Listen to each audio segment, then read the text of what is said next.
warahmatullahi wabarakatuh. Waalaikumsalam warahmatullahi wabarakatuh. Alhamdulillahirabbil alamin wa bihi nasta'in ala umuri dunya wa din wassalatu wassalamu ala sayyidina wa maulana Muhammadin wa ala alihi wa sahbihi ajmain. Amin. Yang sama-sama kita hormati Bapak Kepala Sekolah, Ibu Kepala Sekolah Dasar SDN Pondok Pinang 01, Ibunda Ibu Yana Fitriana MPD, yang saya hormati seluruh Dewan Guru SDN Pondok Pinang 01. Terima kasih telah bergabung dalam acara kegiatan aksi nyata modul 1.4 diskriminasi disiplin positif yang akan dipandu oleh nantinya Ibu Wiji. Untuk acara berikutnya yaitu mari sama-sama kita dengarkan sambutan dan pengarahan dari Ibu Kepala Sekolah kepada Ibu Fitriana MPD. Dipersilakan.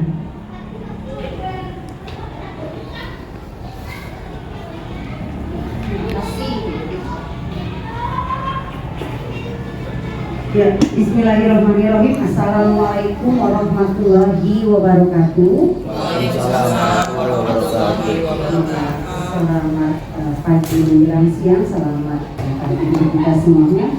Alhamdulillah pada pagi menjelang siang hari ini kita semuanya dalam keadaan sehat walafiat, sehingga kita dapat mengikuti salah satu kegiatan yang kita sama-sama tahu bahwa Bu Wiji Lestari adalah salah satu CGV dari SDN Pondok Pinang 01.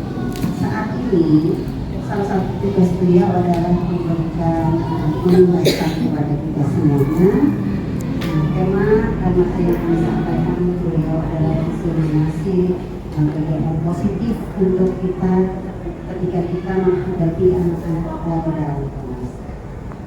Seperti yang sama-sama kita ketahui, disiplin positif itu biasanya kita menginginkan anak-anak kita berdisiplin. Bagaimana cara kita mendisiplinkan anak-anak kita? Ketika salah satu contoh di dalam kelas misalnya, ada anak yang bercanda atau jahil dengan teman-temannya, kadang karena anak ini sudah beberapa kali bercanda menjahil teman-teman, kadang kita secara spontan saya contohkan, kamu ini bagaimana? Seperti itu. Nah, ketika mungkin maksud kita benar untuk menegur, mengingatkan anak-anak kita, tapi sentuhan fisik yang agak keras ini kurang baik untuk semuanya. Jadi maksud kita baik, tapi penyampaiannya, tetapi apa yang kita lakukan tidak mendukung maksud kebaikan kita. Maksud kita mendisiplinkan, tapi kita terkena aturan bahwa kita menyentuh fisik yang agak keras. Jadi seperti itu. Nah, nanti apa yang akan disampaikan Bu Wiji barangkali terkait dengan hal itu ya Bu Wiji. Jadi tetap kita ingin mendisiplinkan anak-anak kita, tetapi disiplin yang bagaimana? Atau bagaimana kita menyampaikan? Atau bagaimana cara kita menegur anak-anak kita? Nah, nanti saya berharap Bapak Ibu dapat mengikuti diseminasi ini sampai selesai.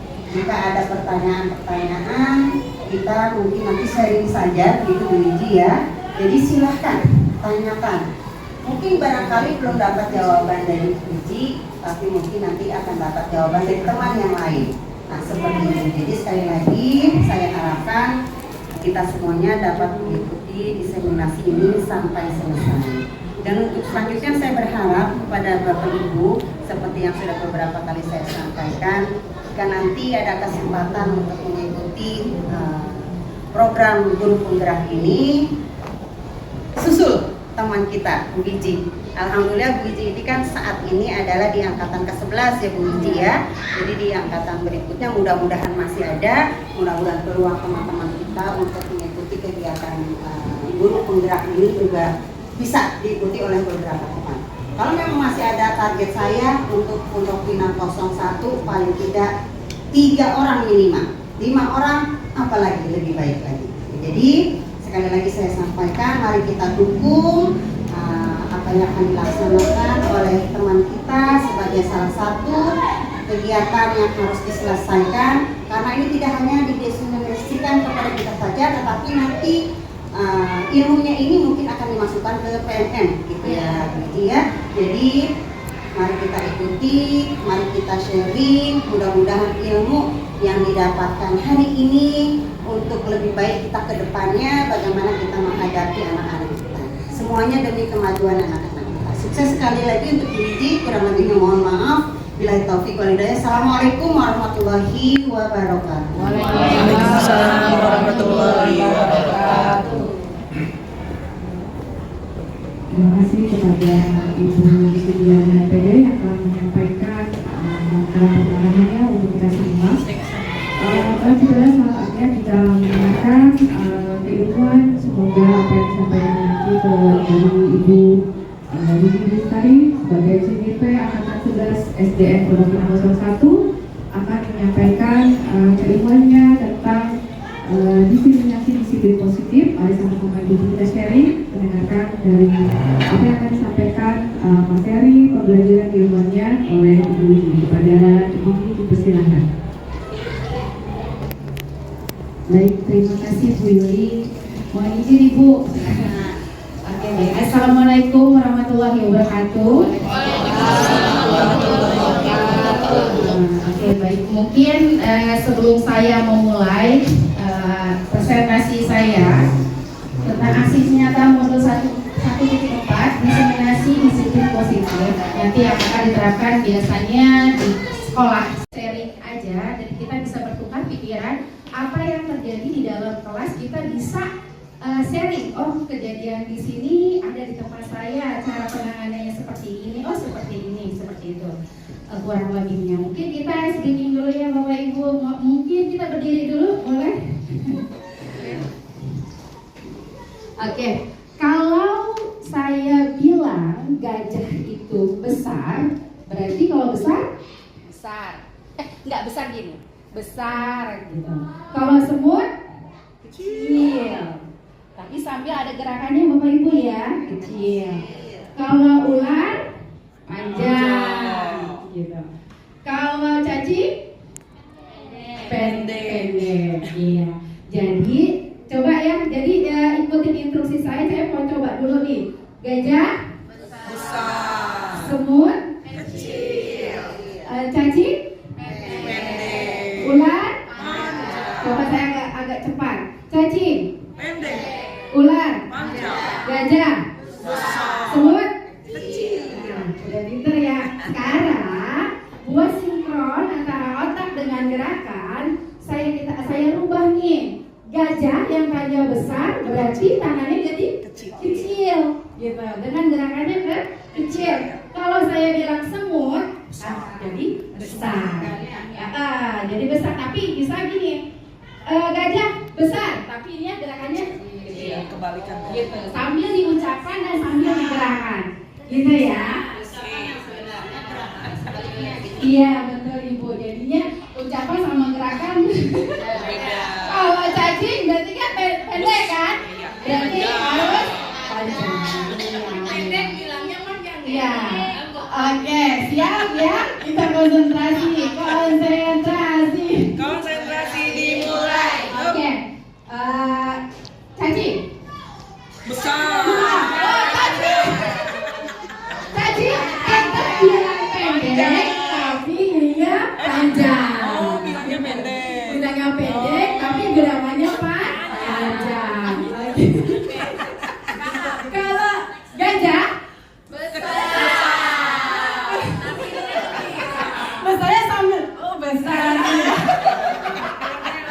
Semut kecil. Ular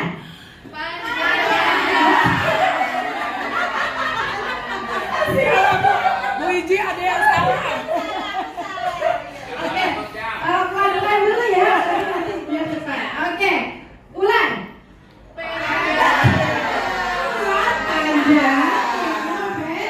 panjang. Gajah besar. Semut kecil. Cacing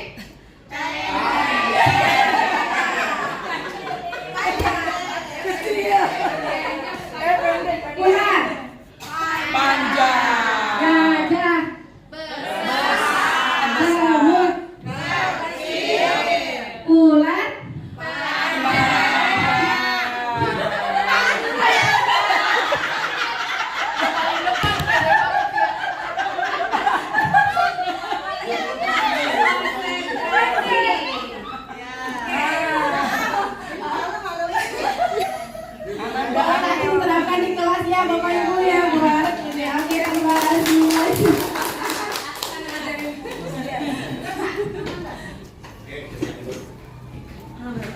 Aduh, panjang. Udah ya, udah ketawanya udah, susunya udah. Oke. Terima kasih Bapak Ibu, mohon izin saya ingin menyampaikan bahan presentasi saya tentang diseminasi disiplin positif, di mana penyebaran pemahaman dan pengalaman penerapan budaya positif. Tujuan pendidikan, menurut KHD, tujuan pendidikan adalah menuntun segala kekuatan kodrat yang ada pada anak-anak itu, agar mereka sebagai manusia dan anggota masyarakat dapat mencapai keselamatan dan kebahagiaan yang setinggi-tingginya. Oleh sebab itu, pendidik itu hanya dapat menuntun tumbuh atau hidupnya kekuatan kodrat yang ada pada anak-anak untuk memperbaiki lakunya, hidup dan tumbuhnya kekuatan kodrat anak. Bapak Ibu tahu ya namanya kodrat? Ya, kodrat? Apa itu kodrat? Kodrat berarti sudah ada bawaannya ya, sudah. Betul. Budaya positif. Budaya positif di sekolah yaitu nilai dan kebiasaan di sekolah yang berpihak kepada murid, agar mereka dapat berkembang menjadi pribadi yang kritis, penuh hormat, dan tanggung jawab sesuai dengan profil pelajar Pancasila. Nah, ini yang akan saya bawakan mengenai konsep utama modul 1.4. Yang pertama adalah perubahan paradigma belajar, di mana dulu paradigma lama adalah mengajarkan bahwa pengajaran berpusat pada guru, teacher center, dan sekarang kita berubah menjadi paradigma student center. Lalu adanya disiplin positif. Lalu ada kebutuhan dasar manusia, motivasi perilaku manusia, ada posisi kontrol, keyakinan kelas, dan segitiga restitusi. Oke, ini hanya penggambaran. Ketika Bapak Ibu menggambarkan, misalnya Bapak Ibu adalah orang yang pertama, kita lihat Anda adalah A. Tugas Anda adalah mengepalkan salah satu tangan, dan bayangkan menyimpan di dalam tangan Anda itu ada yang berharga, ya. Lalu Anda menjaga benda tersebut sekuat tenaga karena begitu pentingnya untuk kehidupan Anda. Lalu yang orang kedua, tugasnya adalah mencoba dengan segala cara membuka kepala tangan rekan Anda. Anda boleh bujuk, menghardik, mengintimidasi, memarahi, menggoda, menggelitik, dan sebagainya, dan memberikan penawaran rekan Anda uang agar mau membuka kepala tangan. Ketika kalau ada yang berharga, kalian mau akan berikan tidak? Berarti berusaha untuk menahan, ya kan, supaya tidak dilepaskan. Nah, itu adalah kita yang memegang kendali atau kontrol. Oke, lanjut. Nah, di sini ada perubahan paradigma dari teori stimulus respon ke pendekatan teori kontrol. Mungkin Bapak Ibu waktu kuliah mengambil PGSD ada ya namanya stimulus respon, memberikan stimulus kepada murid, siswa, dan siswa memberikan respon kepada kita. Nah, ini kita rubah dengan pendekatan teori kontrol. Apa itu? Di sini ada perbedaannya. Yang pertama adalah stimulus respon, di mana realitas kebutuhan kita sama. Tetapi di teori kontrol adalah realitas kebutuhan kita berbeda. Ya, tidak bisa disamakan bahwa anak murid memiliki bakat yang sama dan sesuai dengan apa yang kita inginkan. Lalu yang kedua, semua orang melihat hal yang sama. Tetapi di teori kontrol, setiap orang memiliki gambaran yang berbeda. Jadi punya harapan atau masa depan itu pasti berbeda-beda. Yang ketiga, kita mencoba mengubah orang agar berpandangan sama dengan kita. Teori kontrolnya apa? Berusaha memahami pandangan orang lain tentang dunia. Lalu ada perilaku buruk dilihat sebagai suatu kesalahan.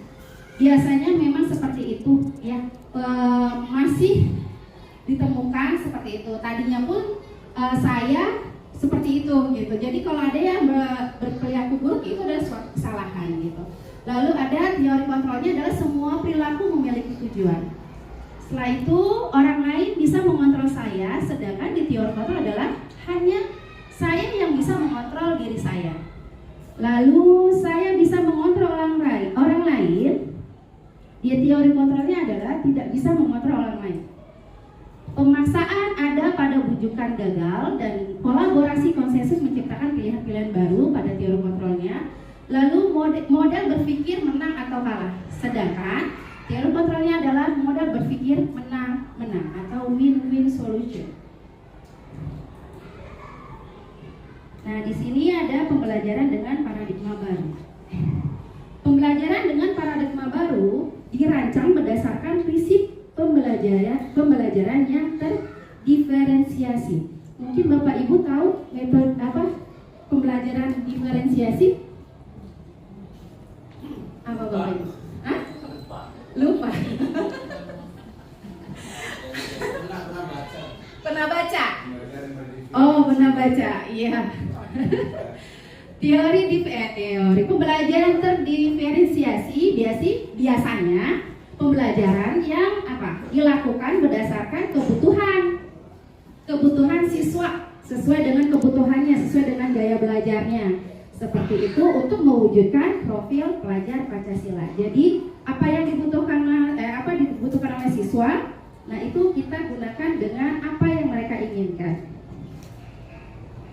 Disiplin positif.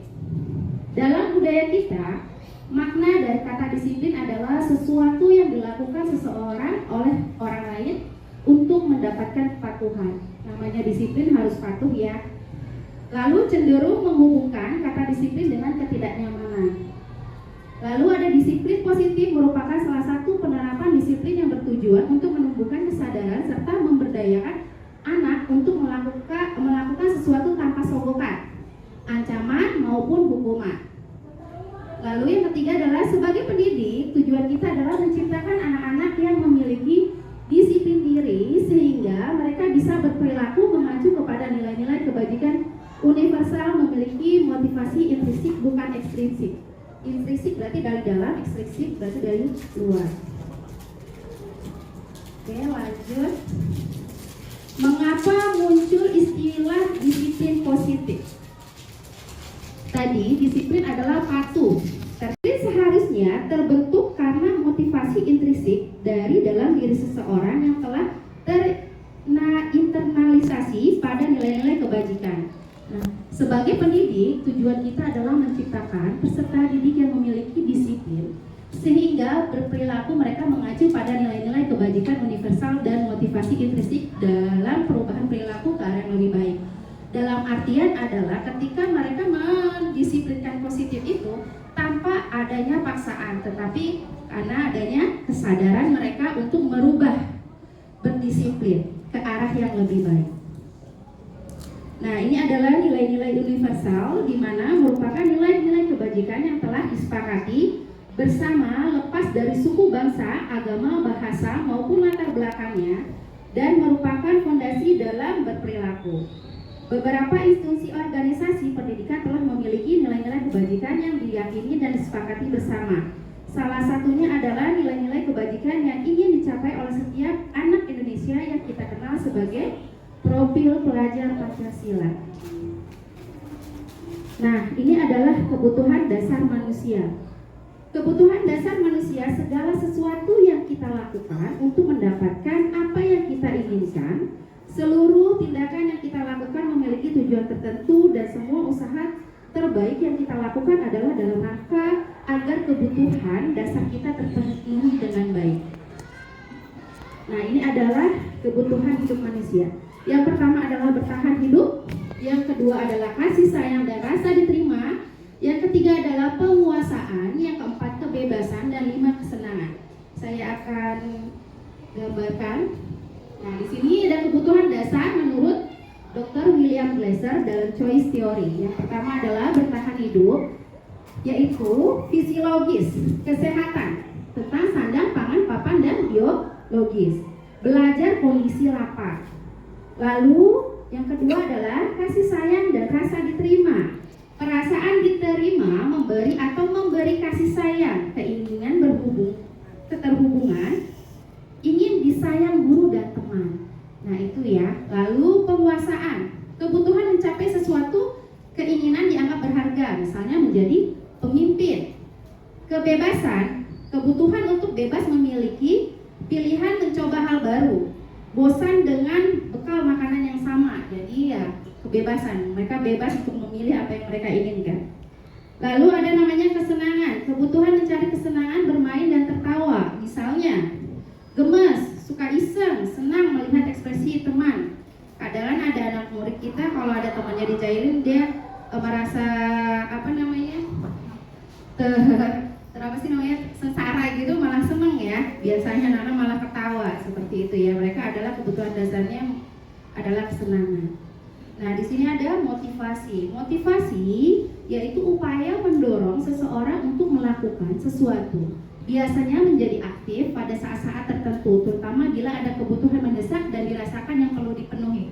Ya betul ya Bapak Ibu ya. Ketika kita tidak ada dorongan, tidak ada upaya, jadi tidak ada kebutuhan mendesak, tidak ada motivasinya, ya kan? Untuk tidur aja juga butuh motivasi ya.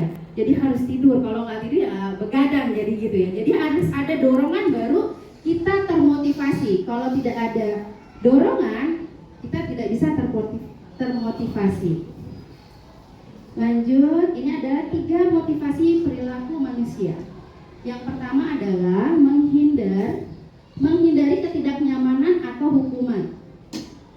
Misalnya, peserta didik beratribut lengkap di hari Senin agar tidak terkena razia ketertiban seragam. Nah, itu adalah motivasi dari ekstrinsiknya. Jadi biasanya kalau misalnya anak-anak itu ada kata hukuman, dia akan merubah gitu kan. Tapi ketika tidak ada hukuman, mereka tuh ya be aja gitu kan. Ya udah nggak apa-apa gitu kan, tidak pakai atribut lengkap juga tidak jadi masalah. Nah itu adalah motivasi ekstrinsiknya dari luarnya. Lalu mendapatkan imbalan atau penghargaan orang lain. Nah di sini peserta didik mau belajar dengan keras dengan tujuan mendapat ranking 1 contohnya. Itu juga dari motivasi ekstrinsiknya. Lalu menjadi orang yang mereka inginkan dan menghargai diri sendiri dengan nilai-nilai yang mereka percaya. Contohnya apa? Peserta didik datang 15 menit sebelum pembelajaran dimulai karena dia rajin dan sudah mempersiapkan segalanya. Nah itu karena sudah kesadaran sendiri ya, harus datang lebih awal. Itu adalah motivasi intrinsiknya dari dalam. Disuruh melakukan tanpa disuruh. Jadi dia sudah memiliki kesadaran. Nah ini ada membentuk disiplin dengan identitas gagal. Maksudnya apa? Ketika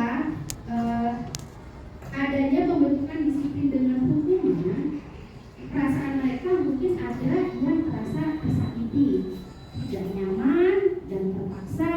Lalu kadang peserta didik berperilaku pasif dan peserta didik juga bisa berlaku agresif juga dan sistemnya kaku.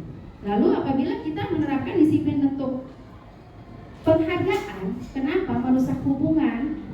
Yaitu karena ketika peserta didik kita beli reward, ya, dia akan berusaha mendapatkan reward itu.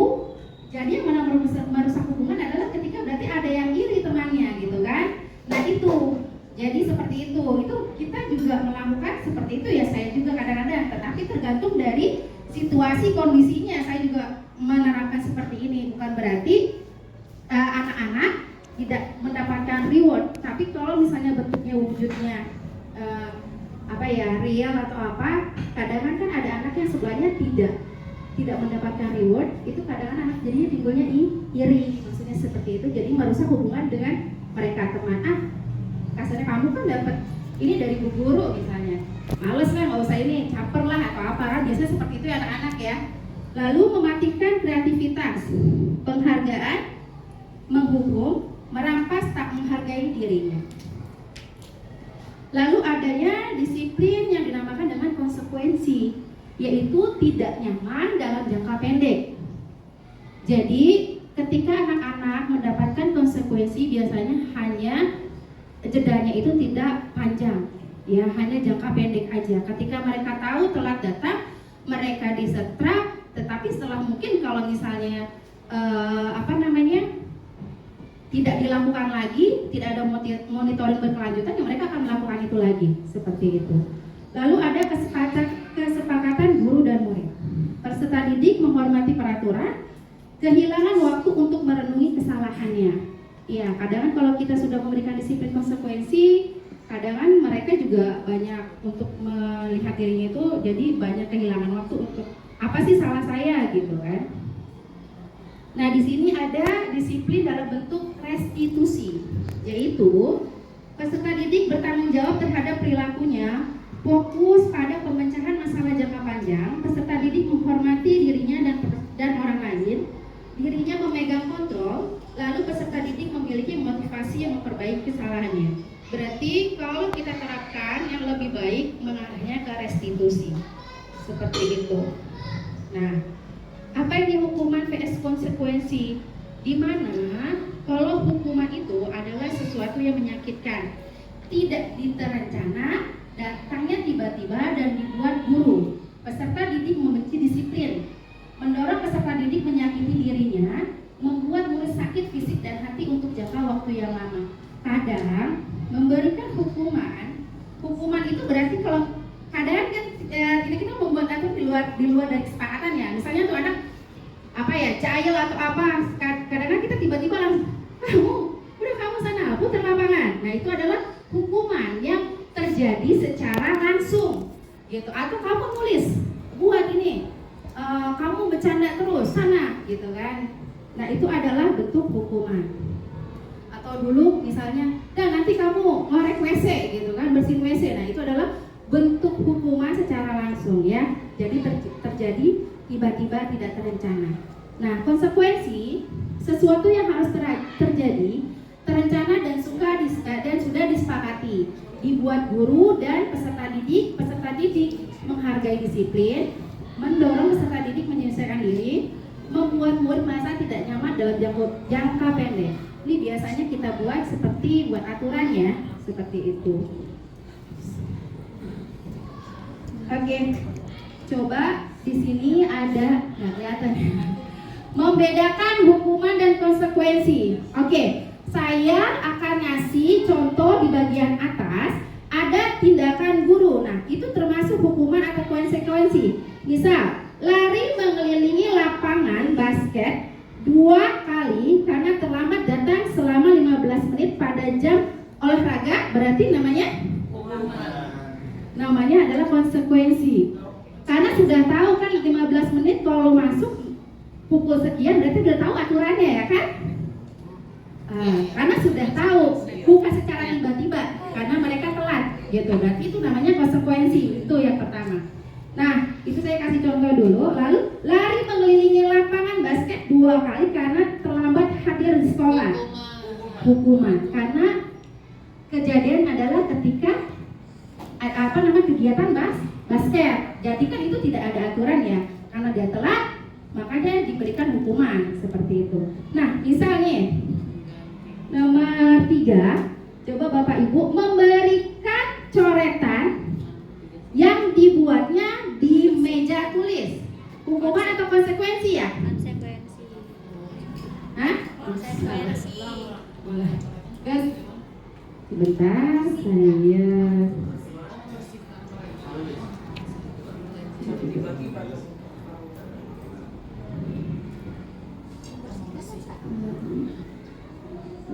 saya mau. Oke.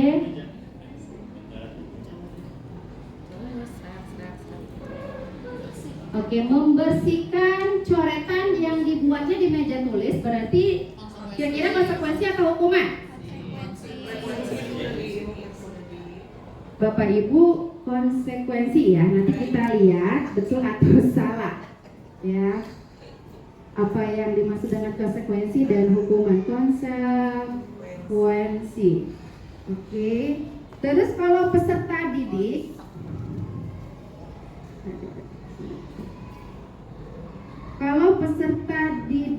diminta push up 15 kali karena tidak memakai seragam olahraga? Mas, konsekuensi atau hukuman? Konsekuensi. konsekuensi. Oke. Nanti kita lihat ya. Oke. Kalau mengganti kerja tugas temannya yang telah dicoret-coret, termasuk hukuman atau konsekuensi? Konsekuensi. Oke, konsekuensi. Berjemur di lapangan pukul 12 siang karena mengobrol dengan teman. Dijemur di lapangan. Hukuman atau konsekuensi? Hukuman. Hukuman. Oke, hukuman. Hukuman. Diminta bertelanjang kaki sepanjang hari karena tidak memakai sepatu berwarna hitam. Konsekuensi atau hukuman? Hukuman. Hukuman. Oke, hukuman. Lanjut, berdiri di depan kelas sambil mengangkat kaki satu Hukuman. karena tidak bisa menjawab pertanyaan. Hukuman, konsekuensi? Hukuman. Hukuman. Oke, hukuman.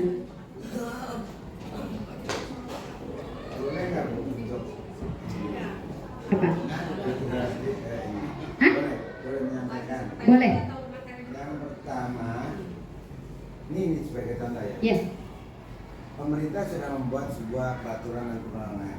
Iya. Ada tindakan kriminal atau pidana. Apabila memberikan kesaksian palsu, maka hukumannya sekian. Nah, ketika dia melakukan, jadinya sebuah konsekuensi hukuman itu. Gitu. Hukuman itu menjadi sebuah konsekuensi karena dia melakukan sudah tahu kalau melakukan memberikan keterangan yang tidak sebenarnya, maka masuk kategori memberikan kesaksian palsu dan konsekuensinya dia harus menjalani kurungan sekian. Maka ini si yang membuat katakanlah definisi tentang itu menurut saya harus secara holistik memang bukan ke itu. Yang berikutnya yang keenam begini, bukankah kita sudah sejak secara berat ini itu untuk berkompetisi? Diakui atau tidak? Bahkan saya bandingkan dunia ada olimpiade. Kalau enggak, perlu di ada negeri, ada swasta. Pengen semua tidak diterima di negeri. Kan gitu ya. Tapi kenapa harus masuk ke swasta? Bukankah ini menimbulkan iri, cemburu? Termasuk ada kita ikutin lomba, iya kan? Kalau itu semua peserta dapat hadiah. Konsekuensinya dong supaya tidak menimbulkan tadi iri tadi. Menurut saya pemahaman positif dari memacu seseorang untuk mau berprestasi. Kalau misalkan tidak ada perbedaan, maka kejujuran untuk orang itu bisa lebih baik akan sulit. Terima kasih. Ini bukan ini. Nanti kita Ya, betul. Terima kasih Bapak masukannya. Siap, terima kasih. Oke, baik. Mungkin begini, kita tahu itu dan sebelumnya kita sudah tahu kesepakatan yang dibuat seperti apa. Jadi kita bisa tahu ini hukuman gitu. Terima kasih Pak Gordo dan Bu Yanti. Gak apa-apa kan namanya saya sharing. Saya dapatkan, saya pelimbasan. Iya. Biasanya memang Pak sistem. Kadang kan tadi saya juga penghargaan sebenarnya boleh aja, tergantung kondisi situasinya bagi anak. Tetapi memang mungkin ada yang menimbulkan cemburu gitu kan. Nah ini mungkin nanti akan saya kasih tahu juga arahnya yang disiplin positif ini seperti apa. Oke, baik, terima kasih. Saya lanjutkan. Oke. Membersihkan tumpahan air di meja tulis karena tersenggol pada saat belajar ini termasuk apa? Hukuman. Membersihkan tumpahan berarti hukuman. Hukuman. Oke, kita lihat di sini. Saya akan membuka jawaban. Oke. Nah, ternyata di sini ada beberapa ya. Kalau membersihkan coretan yang dibuat di meja tulis adalah konsekuensi, lalu peserta didik diminta push up karena tidak memakai seragam olahraga, berarti dia termasuk hukuman karena dia sudah push up. Nah, itu ada beberapa ya. Sudah saya buka. Lalu di sini juga ada ya berjemur di lapangan pukul 12 siang karena mau ngobrol dengan teman adalah bentuk hukuman. Diminta bertelanjang kaki sepanjang hari dan tidak memakai sepatu termasuk dalam bentuk hukuman. Oke, nah di sini ada 5 posisi kontrol terhadap peserta didik, yaitu yang pertama adalah sebagai penghukum, yang kedua adalah sebagai teman, lalu sebagai pembuat merasa bersalah, sebagai pemantau, dan sebagai manajer. Saya akan buka satu-satu. Apa sih yang dimanakan dengan penghukum? Yaitu misal kata-kata keluar, patuhi aturan saya, atau awas, kamu selalu aja salah, pasti selalu kamu yang terakhir selesai. Nah, di sini adalah seorang penghukum bisa menggunakan fisik maupun verbal, berbicara dengan nada tinggi, menghardik, menunjuk-nunjuk, berkacak pinggang. Nah, ini guru seperti ini biasanya percaya hanya ada satu cara agar pembelajaran berhasil dengan cara dia. Dampaknya kepada murid yaitu mendendam, tidak menyukai guru atau pelajaran yang diampu. Terkadang ini juga ada positif, ada negatifnya ya Pak ya. Iya, kita tidak menghukum anak kita ini lama-lama juga jadi apa namanya? Ini apa sih, ngelunjak bahasanya. Kan gitu, tidak ada ketegasan juga. Jadi mereka semaunya gitu kan. Tapi ya namanya kita mungkin ya balik lagi bahwa kita melakukan hal keputusan kepada murid gitu. Lalu yang kedua adalah membuat merasa bersalah. Misal ada kata-kata keluar, ibu kecewa sekali denganmu. Berapa kali bapak harus memberitahumu? Gimana coba kalau orang tua tahu kamu begini? Di sini adalah posisi guru biasanya bersuara lembut, namun kata-katanya menyalahkan peserta didik. Gitu. Peserta didik akan menilai dirinya tentang buruk dirinya, mereka tidak berharga dan kecewa orang yang disayang. Dampaknya apa? Mereka merasa bersalah, rendah diri dan minder. Nah, ini posisi kontrolnya. Yang ketiga adalah sebagai teman. Misal, ayo bantulah demi bapak. Ayo ingat tidak bantuan ibu selama ini. Ya sudahlah, tidak apa-apa, nanti bapak membereskan. Nah, posisi ini tidak menyakiti murid, namun berupaya mengontrol murid secara persuasi. Guru di posisi teman menggunakan hubungan baik dan berhumor untuk mempengaruhi seseorang. Ada positif dan negatifnya. Positifnya hubungan baik dan terjalin di antara guru dan peserta didik. Negatifnya, murid akan kecewa jika guru tak membantunya. Dampaknya apa? Peserta didik akan bergantung guru, tidak mandiri, tidak bisa berpikir untuk dirinya sendiri. Nah, selanjutnya adalah sebagai pemantau. Contohnya, peraturannya apa? Apa yang telah kamu lakukan? Apa konsekuensinya? Di sini adalah guru memantau atau mengatasi, bertanggung jawab atas perilaku seseorang. Posisi ini masih berdasarkan dengan peraturan dan konsekuensi. Berawal dari teori stimulus respon, yaitu bertanggung jawab mengontrol murid, guru mengandalkan catatan dan data atas perilaku muridnya. Dampaknya apa? Tercipta identitas positif. Guru harus senantiasa memantau dan mengawasi. Guru mengarahkan kepada aturan dan konsekuensi.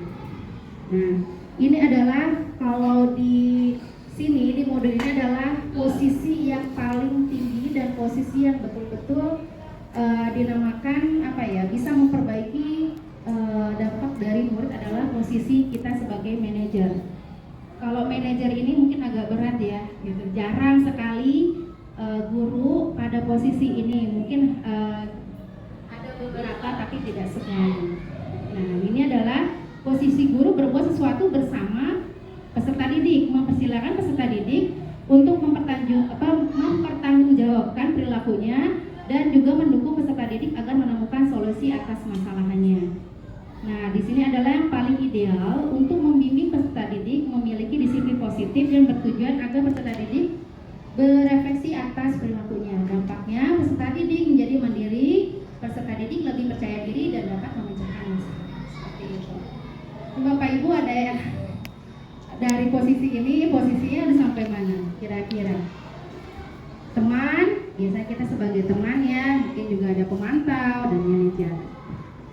Nah, di sini penghukum. Tadi contohnya sudah ya, peserta didik meminta push up 10 kali, pembuat merasa bersalah, ibu kecewa, dengan kamu, harus berapa kali ibu mengingatkan. Nah, sebagai teman, ayolah jangan terlambat lagi buat senang gurumu ini. Nah, pemantau aturannya apa dan apa konsekuensinya, dan manajer adalah apa kamu tahu kesalahanmu, kira-kira bagaimana memperbaikinya. Nah, itu adalah tingkatan manajer dan ada beberapa kasusnya. Nah, di sini saya kecewa sekali dengan kamu, berarti di sini adalah posisinya kalau sudah kecewa berarti pembuat rasa bersalah.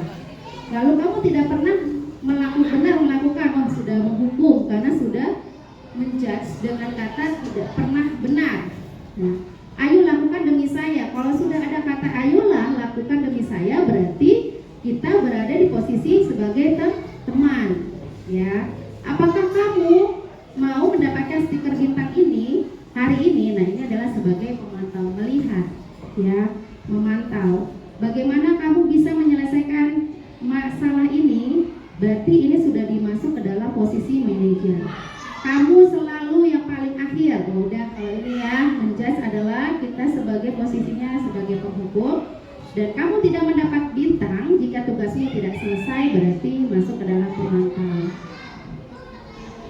Nah, mungkin Bapak Ibu di kelas juga sudah pernah melakukan keyakinan kelas atau kesepakatan kelas di kelas masing-masing ya. Iya, karena kita membuat supaya kelas kita lebih disiplin, ya kan? Jadi mereka sudah punya aturan-aturan yang harus disepakati bersama, ya kan? Lanjut, nah ini keyakinan kelas lebih memotivasi seseorang dari dalam intrinsik. Seseorang akan lebih bersemangat menjalankan keyakinannya daripada hanya sekedar mengikuti peraturan. Oke, bagaimana pembentukan kelas? Keyakinan kelas yaitu lebih abstrak dari peraturan, berupa pernyataan universal dibuat dalam bentuk positif, sedikit saja akan mudah diingat, sesuai kondisi kelas agar mudah diterapkan, semua warga kelas dilibatkan. Nah, di sini ada peraturan dan nilai kebajikan yang dituju. Kembalikan barang ke tempatnya, dilarang mengganggu orang lain, hadir di sekolah 15 menit sebelum pembelajaran. Di sini ada yang namanya tanggung jawab. Dilarang mengganggu orang lain berarti menghormati, lalu hadir di sekolah 15 menit sebelum pembelajaran, menghormati dan komitmen. Dilarang melakukan kekerasan berarti keamanan dan menghormati. Dilarang menggunakan narkoba berarti masuk nilai bajikannya adalah kesehatan. Lalu berganti menunggu giliran, nilai kebajikannya adalah menghormati dan empati. Peraturan misalnya dilarang merokok berarti nilai kebajikannya adalah kesehatan dan menghormati. Menggunakan masker, kesehatan dan keamanan, berjalan di koridor kelas, keamanan dan keselamatan. Lalu ada gunakan helm saat berkendara adalah keselamatan. Nah, di sini ada yang namanya restitusi. Apa itu restitusi? Adalah sebuah cara menanamkan disiplin positif pada peserta didik. Ya, di sini adalah proses kolaborasi yang mengajarkan peserta didik untuk mencari solusi atas masalah dan membantu peserta didik berpikir tentang orang seperti yang mereka inginkan dan bagaimana mereka harus memperlakukan orang lain.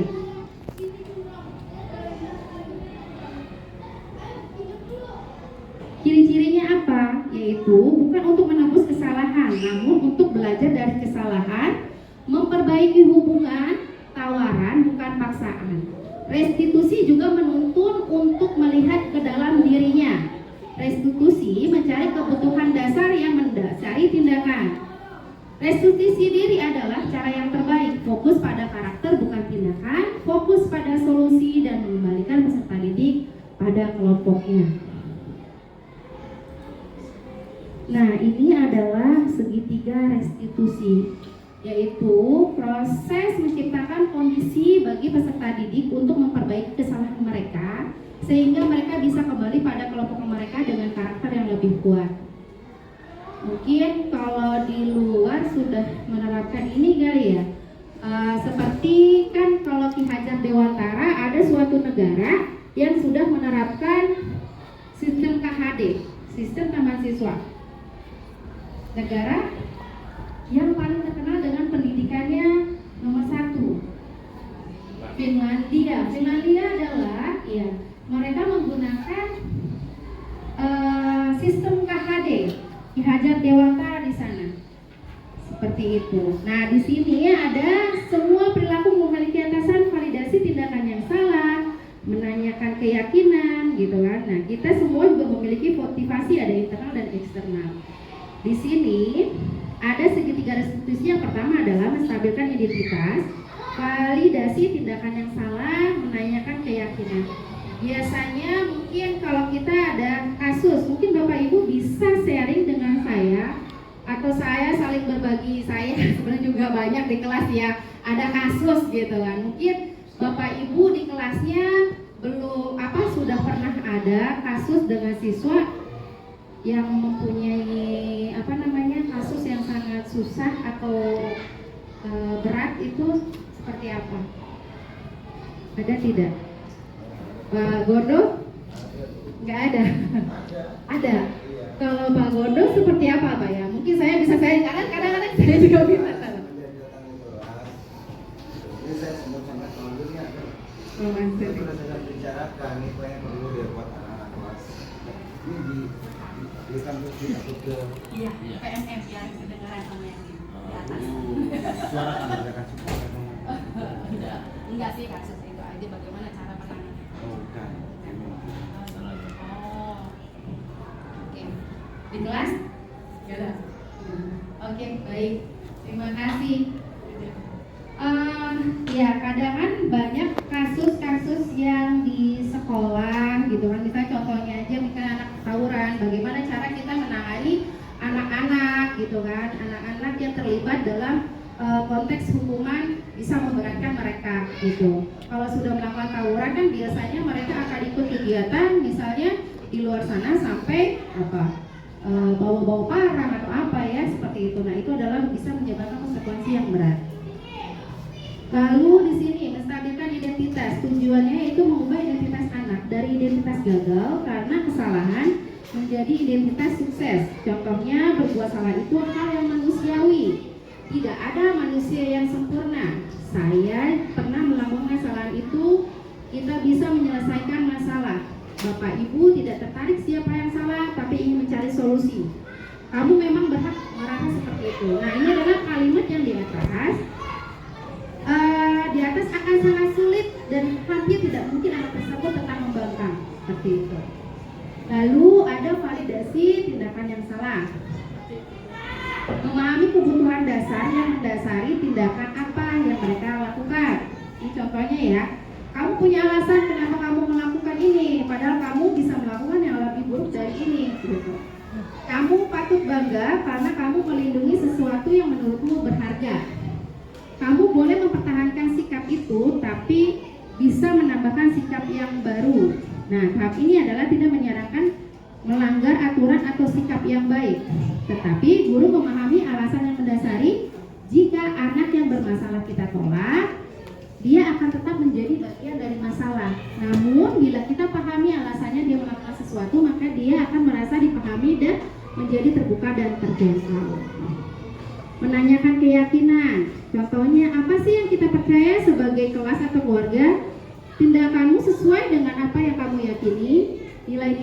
Apa nilai-nilai umum yang telah kita sepakati, dan apa bayangan kita tentang kelas impian kita? Apakah kamu mau jadi orang seperti apa? Nah, tahap 1 dan 2 setelah sukses dilakukan, maka siap dihubungkan dengan nilai yang diyakini dan berpindah menjadi yang mereka inginkan. Guru dapat membantu agar peserta didik tepat fokus pada gambaran tersebut. Nah, mungkin itu saja dari saya pengibasan tentang modul 1.4. Saya akan menutup, atau Bapak Ibu ada pertanyaan dan penambahan? Cukup? Oke, cukup. Kalau cukup, dan hampir ya lumayan ya. Dalam penerapan program disiplin positif, hendaknya guru memiliki standar kepribadian, profesional, dan sosial yang baik, di mana guru mampu merefleksikan dirinya dalam posisi kontrol manajer sebagai among yang dapat menuntun murid-muridnya sebagai insan mandiri, merdeka, dan bertanggung jawab. Penerapan keyakinan kelas dan juga menyelesaikan masalah peserta didik dengan penerapan segitiga restitusi juga merupakan hal yang penting untuk menumbuhkan motivasi intrinsik peserta didik agar tercipta budaya positif di sekolah. Semoga sekolah kita akan menjadi disiplin positif ke depannya, sukses untuk ke depannya. Akhir kata, apabila ada tutur kata saya yang salah, mohon dimaafkan. Saya tutup mengucapkan alhamdulillahirabbil alamin. Assalamualaikum warahmatullahi wabarakatuh. Terima kasih Bu Yuli, teman tutup. Luar biasa. Oke, terima kasih kepada Ibu Uji yang telah menyampaikan materi yang begitu bagus, keilmuannya kita untuk sharing kepada teman-teman. Mudah-mudahan apa yang Bu Uji sampaikan kita bisa dapat menerapkan dan dapat kita menjadi pedoman kita untuk menjadi seorang guru yang memberikan yang terbaik untuk anak-anak kita. Marilah sama-sama Bapak Ibu kita tutup materi kita program kegiatan hari ini. Mudah-mudahan bermanfaat. Allah meridhoi kita baca dengan membaca hamdalah alhamdulillahirabbil alamin. Akhir kata saya sebagai MC kurang lebih mohon maaf. Bila taufiq wal hidayah. Wassalamualaikum warahmatullahi wabarakatuh. Waalaikumsalam warahmatullahi wabarakatuh. Yeay. Udah di close ya.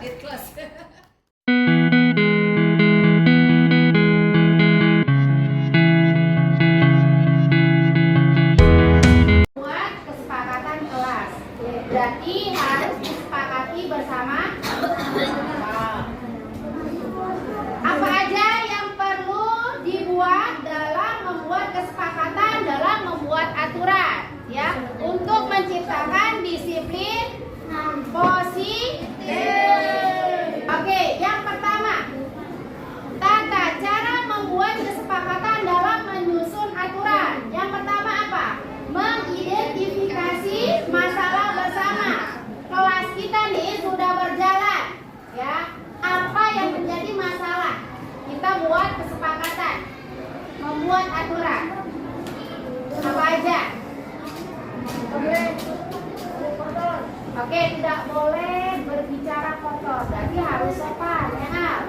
Depan guru juga harus sopan, ya. Oke, sepakat? Tidak boleh ngatain fisik. Tidak boleh ngatain orang tua. Tidak boleh. Tidak boleh ngatain fisik. Oke. Juga. Mengatakan fisik, ya. Terus tidak boleh ngatain orang tua, ya. Terus, nah setelah itu menyusun kesepakatan dengan cara apa? Musyawarah. Kita nanti musyawarakan bersama tentang kesepakatan kelas yang telah kita buat nanti. Lalu menentukan sanksi terhadap pelanggaran. Kemarin juga sudah kita buat, ya, menentukan sanksi terhadap pelanggaran. Kalau kita melanggar akan mendapatkan sanksi. Begitupun nanti juga ibu akan memberikan sanksi. Kesepakatan bersama.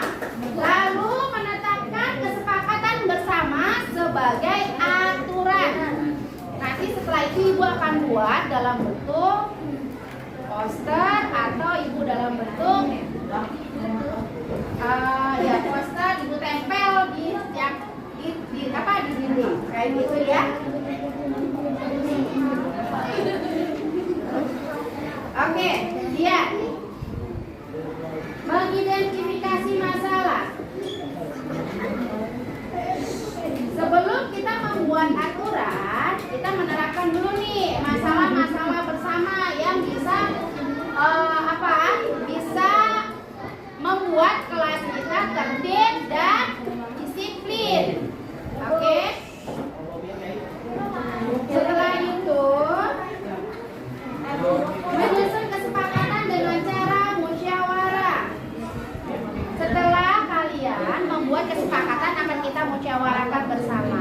Oke, tentang kesepakatannya. Selain itu menentukan sanksi terhadap pelanggaran. Oke, nanti kita sepakat membuat sanksi. Apa aja sanksinya? Goceng. Yang kemarin sudah berlaku ya. Yang kemarin sudah berlaku. Apanya? Gocap. Kamu sanggup gocap? Iya. Oh, udah banyak. Ya, dicicil aja. Kan ada.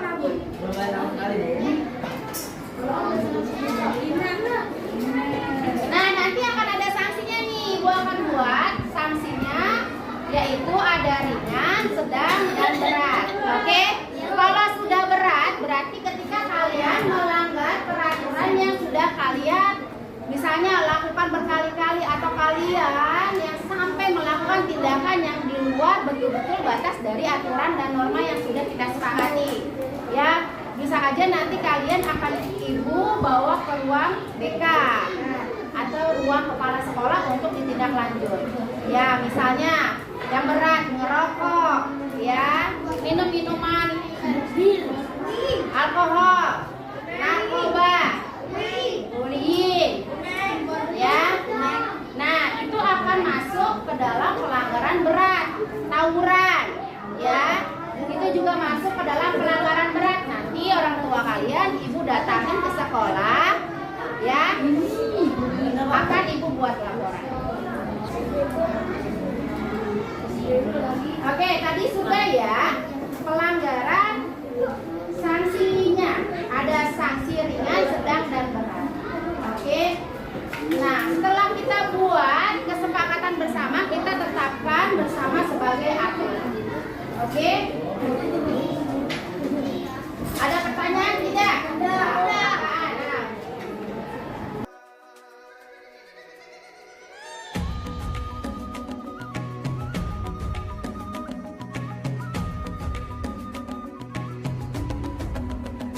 Bangun dan bukalah matamu, saatnya meraih mimpimu.